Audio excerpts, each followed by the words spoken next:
struggle with confidence, if you don't feel like a very confident person, then I can almost guarantee it's because you're not taking enough action.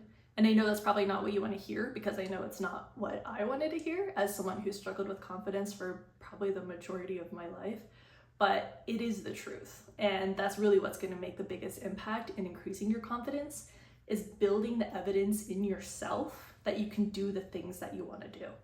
So first, I kind of just wanted to touch on what I see as confidence. For me, it's looking at a challenge or a goal or something I want to do, and instead of thinking, oh, like, no, I couldn't possibly do that, I was thinking, yes, I can do that. Having belief in my abilities, having belief that I belong in that spot, at that seat at the table, that's how confidence feels to me. And I know there are some people out there who project this era of confidence at all times. I do believe that some people naturally are more predisposed towards confidence, but I think for the most part, people really are kind of embracing the idea of faking it till you make it. So either they have gone through this process of discovering their limits and pushing those boundaries and building that evidence in their mind that they can do the things they want to do, or they truly are still faking it. And that's okay, but I just want you to know that if you're kind of the mindset that, oh, I can't do those things because I'm not confident, that's just who I am as an identity, that is a fixed mindset that's keeping you stuck, because the people who you view as really confident have very similar struggles to you and have gone through very similar experiences to build up the confidence. So don't think it's out of reach for you. It's just not something that maybe you've prioritized the right actions for in the past. And the reason I want to talk about this is because there is so much out there in this world. So many of us have dreams inside of us that we really want to go chase, that we want to go do, things we want to do, people we want to meet, experiences we want to have. And we hold ourselves back because we don't have the confidence for them. We don't believe we belong there. We don't believe we're good enough. We don't believe that it's for us. We think it's for somebody else, some mystical person who has all their shit together, which is really nobody. So I don't want you to be held back from the things you really want to do because of something like confidence, especially when there is such an, I would say not easy, but simple formula to achieving more confidence. And this is something I followed over the years. I've studied so much on this topic because I spent so much time kind of frozen in this state of fear and indecision and self-doubt and like not really trusting my gut, not thinking I belonged, thinking I was other in some way because I didn't feel the feelings of confidence that I saw reflected on other people. So if you can relate to that, what I'm going to share here I think might help you, because it's kind of like the overthinker's anxious person's guide to building confidence. So there's kind of a few key steps. And what we're aiming to do basically is build up a list of evidence and experiences that you can show to yourself, that you can remind your brain of, that you can use to kind of build that habit in your mind that shows that you actually can do the things you want to do. You actually do belong there.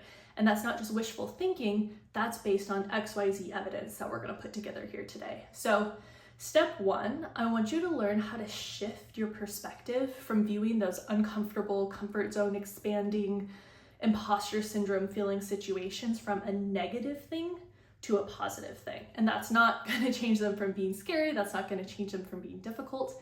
But instead of feeling those feelings and thinking, oh shit, like not this again, this is not a good feeling that I have in my body, thinking actually, this means I'm progressing. This is a good thing. This means I'm getting closer to the confidence that I want. So it's going to take a while, because most of our lives, especially if you are an anxious, overthinking person like myself, those feelings kind of initiate that fight or flight feeling. Like it doesn't feel comfortable. It doesn't feel good. It feels like something you want to avoid, right? But if you can retrain your brain over time, catch yourself. Anytime you're feeling that, instead of making it kind of a scary retreat moment, think of it as, oh, okay, good. Like this is a good thing. I am progressing in the direction that I want to, because I am building my confidence, and this just means I'm getting a little bit more confident with each of these exposures. So that's step one. However you want to remind yourself of that. If you want to put a sticky note on the mirror, put something on your phone, some sort of reminder, refer back to this as often as you can until it kind of becomes a habit to view those new, scary, comfort zone expanding situations as a positive thing. So that's step one. Step two is going to be collecting your experiences. And this is going to be a process of sitting down and reflecting and actually thinking about the things you have done in the past where you've gotten out of your comfort zone, where you've achieved a goal, where you've done something you didn't think was possible for you. And you might be thinking, oh, and there's not really much. Like, Or you might be thinking there's a ton, but whatever it is, I want you to actually sit down and get honest with yourself. They can be the tiniest little thing. Maybe you talked to that person next to you in class. Maybe you signed up for that event. Maybe you applied for that job. Whatever it might be, anything you can think of over the years where you've done something where you thought maybe you couldn't, and then you pushed through and you did it anyways, write those down. And this is going to become a list that you refer back to often. This is your evidence that you can do the things you want to do, that the voice in your head that's telling you you can't is a liar, like most of the negative voices in our head. So once you've got that list together, and you may think of more of these over the coming days, like you might not think of them all at once, but really try and sit down and think about this, because this is going to be the foundation of retraining your brain into that state of confidence. And then step 3 is going to be adding to that list. So I want you to take what you have there, really reflect on that, but then think about what are the things you want to do now that you're not doing because you don't feel confident.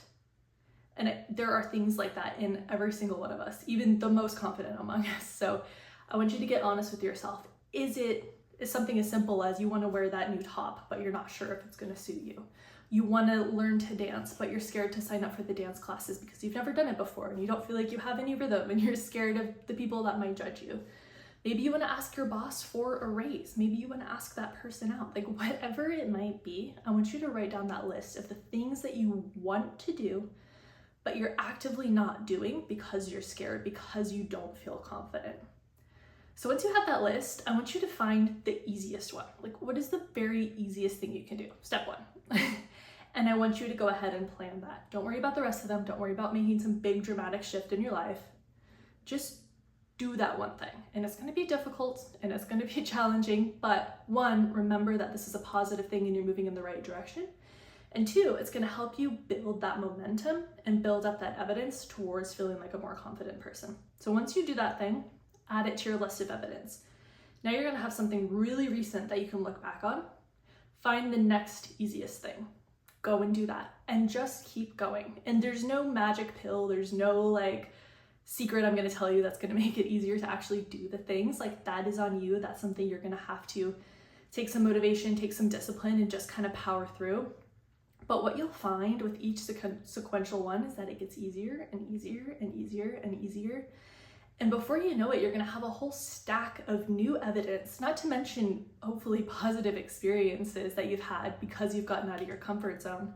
But all this new evidence is going to go to your brain and kind of remind it, wait, you can actually do the things you want to do. You are confident. You can put yourself out there in the ways you want to. And that's going to open up the door to much bigger goals, much bigger steps, all of those things. But that's like the early stages. So you need to, as a quick recap, go back, retrain your brain. This is going to take time, but retrain your brain to seeing those scary getting out of your comfort zone moments as a positive thing, moving you in the right direction. Step 2, you're going to go through and write down every single thing you can think of that is an accomplishment that you have done that was scary, that got you out of your comfort zone.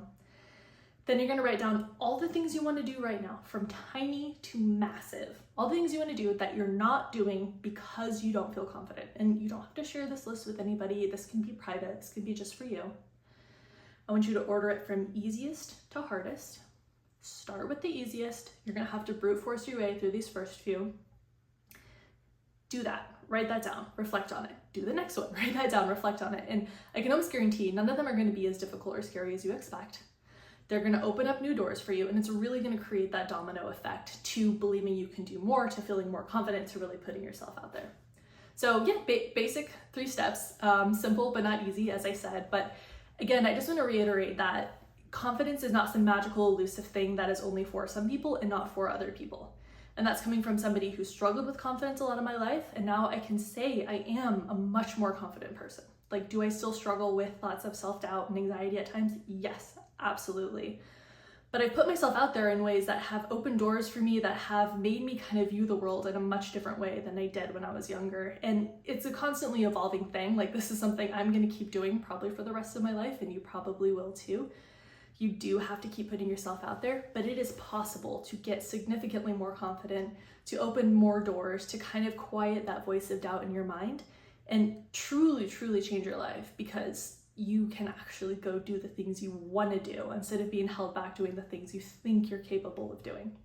Your brain is a liar. you do not have the limits you think you do, and you got this. So if you enjoyed the video, let me know in the comments what some of those first steps are if you want to, or just kind of any experiences you've had with building confidence in the past. Send this to a friend if you think it would resonate with them, and subscribe to my channel because I'm going to make more content like this. But thank you so much. You got this. I believe in you.